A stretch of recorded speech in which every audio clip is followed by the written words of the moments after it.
अस्सलाम वालेकुम वरहमतुल्लाहि वबरकातुहू। आप तमाम नाजरीन को MT न्यूज़ इंडिया में खुश आमदेद। मैं आपके साथ आपका मेज़बान साहिब कासमी। नाज़रीन इकराम, इस वक्त बड़ी अफसोसनाक खबर सामने आ रही है मक्कतुल मुकर्रमा से, जहां अजीज़िया में हिंदुस्तानी आज़मीन की रिहाइश गाह की इमारत में लिफ्ट के हादसे में बिहार के रहने वाले 2 हाजियों की मौत हो गई है। हादसा अजीज़िया में बिल्डिंग नंबर 145 में पेश आया। जानकारी के मुताबिक अजीज़िया की चौथी मंजिल पर मुकीम हाजियों ने बाहर निकलने के लिए बिल्डिंग से नीचे उतरने के लिए लिफ्ट का दरवाज़ा खोल दिया, ताहम उस वक्त ऊपर की लिफ्ट उस सतह पर नहीं पहुंची थी जहां पर वो खड़े थे। यानी जिस मंजिल से उनको नीचे जाना था उस मंजिल पर अभी लिफ्ट नहीं पहुंची थी, बल्कि उससे ऊपर वाली मंजिल पर ही लिफ्ट पहुंची हुई थी।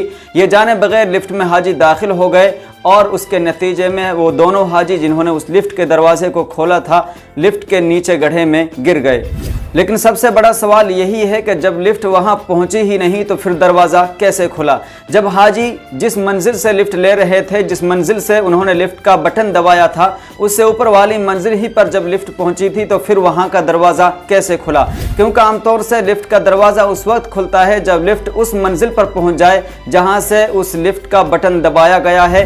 तो न्यूज़ पोर्टल से मेरी जानकारी के मुताबिक ये खबर निकलकर सामने आ रही है कि लिफ्ट उस मंजिल पर नहीं पहुंचा था, लेकिन टेक्निकल खराबी की वजह से वो दरवाज़ा उस लिफ्ट के उस मंजिल पर पहुंचने से पहले ही खुल गया। और चूंकि आमतौर से दरवाज़ा उसी वक्त खुलता है जब लिफ्ट वहां पहुंची हुई होती है, इसी वजह से वो हाजी जिन्होंने अपनी मंजिल से लिफ्ट का बटन दबाया था वो बगैर देखे उन्होंने कदम आगे बढ़ाए, जिसके नतीजे में लिफ्ट का जो गड्ढा था उसमें नीचे जाकर के वो गिर गए और ये बड़ा हादसा पेश आया। ताहम जिद्दा में वाक़ जो हिंदुस्तानी कौंसल है उन्होंने इस हादसे की अभी सरकारी तौर पर तस्दीक नहीं की है, लेकिन न्यूज़ पोर्टल के मुताबिक ये खबरें सामने आ रही है कि उन दोनों हाजियों की मौत हो गई है। तो नाज़रीन इकराम, अभी इस खबर में इतना ही। अल्लाह तबारक व तआला से दुआ फरमाएं, अल्लाह उन दोनों हाजियों को गरीक़ रहमत फरमाए।